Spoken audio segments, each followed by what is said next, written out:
이어서 계속을 하면 이거를 작성을 해봐요.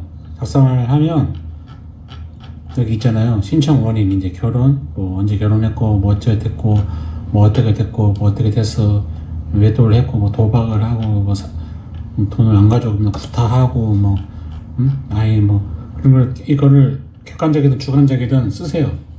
그리고 변호사랑 통화를 해도 늦지 않아요. 그래서 뭐 각종 사이트나 뭐 이런 데서 찾으면은 되잖아요. 그래서 변호사는 한 5명 정도, 10명, 5명 통화를 하면 또 변호사들이 객관적인 좀 의견을 내놔요. 그러면 이제 변호사랑 통화를 하면, 한 10분 정도 통화를 하면, 변호사가 이제, 뭐 자세한 거 만나서 계약을 하고 하시죠. 뭐 그런단 말이에요. 그러면은 그때, 생각하고 연락 드릴게요. 뭐 이렇게, 그러시면 돼요. 그리고 나중에 이제 뭐 이제 변호사 통화 내용을 적고, 이름이랑 적고, 연락처를 적고 다 리스트 작성해놔서 나중에 마음에 드는 사람이나 마음에 드는 사람을 선임하시면 됩니다. 그래서 여러분들이 많은 정보를 가지고 들어보면은, 첫째, 법원에 이혼 조정 신청하기 전에 누가 아이를 키우고 있는가. 그래서 이제 변호사를 통해서 변호사가 이제 뭐 아이를 뭐 물리적인 방법을 통해서 아이를 엄마한테, 예를 들어서 남자니까 엄마한테 띄어서 변호사 입회하에 뭐 이렇게 물리적으로 행사를 해서 아이를 데려올 수 있어요. 엄마한테. 왜냐면 아이가 어릴수록 엄마에게 애착이 크니까 엄마한테 있잖아요. 그런데 중요한 건 할머니도 할머니 집에 자주 가야 돼요. 당신이 외할머니도 친할머니 집에 자주 가서 잘 놀아야 돼요. 그래야 아이가 아픔 없이, 트라우마 없이 이거를, 이 과정도 아이가 다 겪고 다 느끼기 때문에 아이가 중요합니다. 그 보조 양육자가 중요합니다. 그래서 근데 나중에 그 물리적인 힘을 써가지고 변호사 입회해서 뭐 아빠가 이제 엄마한테 띄워놓는다든지, 엄마가 아빠한테서 띄워놓는다든지, 이 과정이 나중에 다 진술이 되기 때문에 불리하게 작용할 수 있어요. 판사랑 조사관이 바보가 아니기 때문에 이게 다 나중에 진술을 하게 되고 다 알게 됩니다. 그 과정에서 아이가 다치잖아요. 그러면은 그 양쪽 그 누구에게나 아주 불리하게 적용할 수 있습니다. 그래서 이것이 가장 중요합니다. 그런데 이제 이거 법원에 조정 신청하기 전에 아이를, 뭐 가지고 있는 게 중요해요. 아이를 키우고 있는 게. 그리고 요즘에는, 그리고 상대방 전화를 차단하면 안 돼요. 계속 연락하고 자주 보여줘야 돼요, 아이를.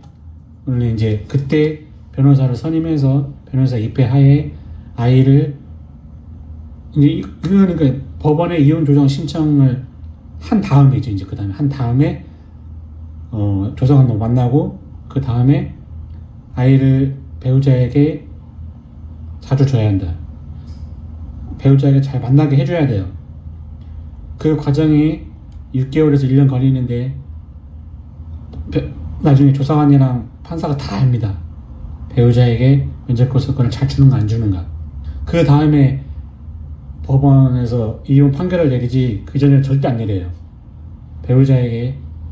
그래서 요즘에는 아이를 키우고, 만약 엄마가 아이를 키우고 있어.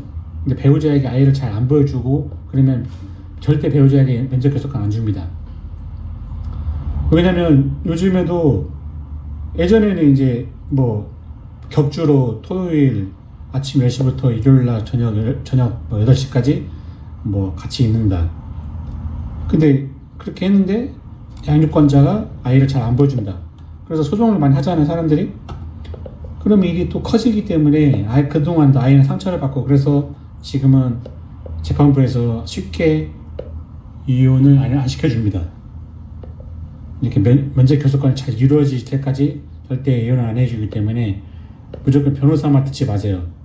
뭐 아이를 뭐 이렇게 물리적으로 상대방한테 뛰어나가지고 아이를 키우고 있고 상대방한테 아이를 안 보여주고 그런 거 절대 안 됩니다. 다 나중에 진술을 통해서 다 밝혀지기 때문에 절대 아이가 다치는 정신적으로 육체적으로 다치는 일은 절대 하면 안 됩니다. 그 점을 주의하셔야 돼요. 그리고 중요한 게 보조 양육자예요. 엄마가 아빠가 아이를 사랑해서 아이를 키운다고 하지만은 돈이 많아가지고 나 일을 안 나가도 아이를 집에서 케어할 수 있다. 그러면 상관없는데 이제 일을 해야 돼. 그런데 내가 일이 생기거나 아이가 아프거나 그러면은 옆에서 보조 양육자가 있어야 하잖아요. 보조 양육자의 상태, 연령, 건강 상태, 직업 다 확인합니다. 주거 환경도 다 확인하기 때문에 아이가 갑자기 아팠을 때 내가 일하고 있는데 누가 아이를 가서 케어할 수 있나? 돈 써가지고 보조 도우미, 아기 육아 도우미 써도 된다. 판사랑 조사관이 사람이기 때문에 다 합니다. 누가 그런 거 좋아하겠습니까? 사람인데. 그래도 피부치, 친척, 사촌 동생이라도 그런 피부치가 낫지. 생판 남한테 돈 주고 그런 사고도 많이 일어나기 때문에 재판부에서 그런 거 안 봐줍니다. 보조 양육자를 이혼하기 전에 보조 양육자 잘 구하세요. 이것도 잘 증명해야 합니다. 여러분이 그 유튜브나 그런 데 봐서 그 변호사들이 이거 얘기하는 거 있는데요. 그것도 반만 믿으세요. 무조건 믿지 마세요. 지금 제가 이게 조사관이랑 만나서 얘기한 거니까 궁금한 거 있으면 댓글 달아주시고요.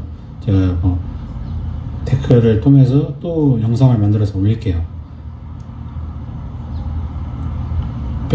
변호사를 선임하기 전에 이걸 작성을 해서 그 다음에 변호사랑 상담을 하고 5명에서 10명 정도 상담을 하고 조정 신청서를 법원에 내고 그 중간에 이제 조사관을 배정받고 아이에게 면접 교섭권 해서 자주 만나고 각종 법원에서 나오는 동영상이 있거든요. 동영상 유튜브에 찾아보면 있어. 법원에서 만든 동영상 그것도 보면은 여러분이 이 재판 이혼 조정 이 계획을 잘 짤 수가 있어요. 이게 이 영상을 보시는 분들은 변호사 없이 소송을 진행하는 거기 때문에 이 양육권자가 배우자에게 면접 교섭권을 잘 줘야 돼요. 그러니까 그런 거 있잖아요. 법원에서는 각종 영상에서 보면은 토요일 일요일 격주로 만난다. 근데 그건 아니에요. 배우자가 원할 때 양육권자는 언제든지 보여줘야 돼요. 아이를. 그래야 판사가 당신한테 양육권을 주지. 배우자가 연락해서 아이를 보고 싶다. 평일에도 보고 싶다 연락했는데 안 보여주면은 그건 절대 당신한테 불리합니다. 그렇기 때문에 조심해야 돼요. 잘 알아야 돼요. 많은 상담을 하셔야 합니다. 알았죠?